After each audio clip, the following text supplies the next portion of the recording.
In front of me is TCL 30, and let me show you how to change date and time on this phone.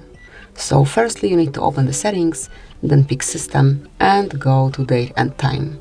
Here, switch off automatic date and time, and now pick Date and Time manually by yourself. You can also switch off automatic time zone, so just unmark this switcher and then pick your time zone. So first of all, select the region and then time zone if available. So this is it. Whenever you'd like to go back to automatic, network provided time, date and also time zone smoothly, switch on those switchers again. And that will be all. This is it. Thank you for watching. Please subscribe our channel and leave the thumbs up.